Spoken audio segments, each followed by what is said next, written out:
Morning ആക്ടിവിറ്റിയിൽ ഇന്ന് അനുവിൻ്റെ മുഖത്തടിച്ചുകൊണ്ടാണ് Gizele performance കാഴ്ചവെച്ചത്.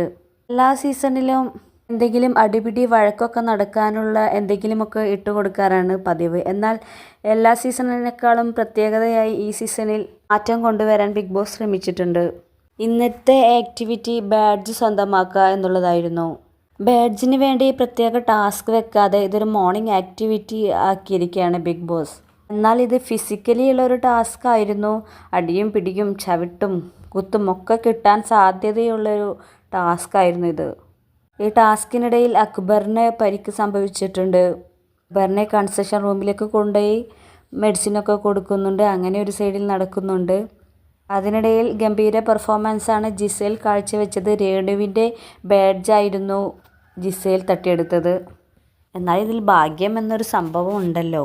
അതുകൊണ്ട് തന്നെ ജിസേൽ താഴെ വീണ് എഴുന്നേൽക്കുമ്പോഴായിരുന്നു രേണു ജിസേലിൻ്റെ കയ്യിൽ നിന്ന് ബാഡ്ജ് എടുത്ത് മാറ്റി ഓടിയത്. എന്നാൽ രേണുവിൻ്റെ കയ്യിൽ നിന്ന് ആ ബാഡ്ജ് എടുക്കാൻ ജിസേലിന് ഒരു പണിയും ഉണ്ടായിരുന്നില്ല.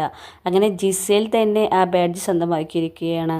എന്നാൽ കഴിഞ്ഞ ദിവസമാണ് അനു ജിസേലിനെതിരെ ഒരു ആരോപണം ഇറക്കിയത്. ജിസേൽ മേക്കപ്പ് സാധനങ്ങൾ ഉപയോഗിക്കുന്നുണ്ടെന്ന് പറഞ്ഞുകൊണ്ട്. എന്നാൽ അനുവിൻ്റെ മുഖത്തടിച്ച പോലെയാണ് ജിസേൽ ഈ ബാഡ്ജ് സ്വന്തമാക്കിയിരിക്കുന്നത്. 3 പേരാണ് ബാഡ്ജ് സ്വന്തമാക്കിയിട്ടുള്ളത്. ജിസേലും ഷാനവാസും ആര്യയുമാണ് ബാഡ്ജ് സ്വന്തമാക്കിയിട്ടുള്ളത്. ബാഡ്ജ് നേടിയെങ്കിലും അത് അനുഭവിക്കാനുള്ള യോഗം ജിസേലിനുണ്ടായില്ല.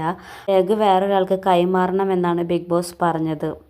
എന്തായാലും എല്ലാവരുടെയും കയ്യടി നേടിയതിൽ ജിസേലിന് സന്തോഷമുണ്ട് എന്നാണ് പറയുന്നത്. മത്സരത്തിൽ ജയിച്ചതിൽ സന്തോഷമുണ്ട് എന്നാണ് ജിസേൽ പറയുന്നത്.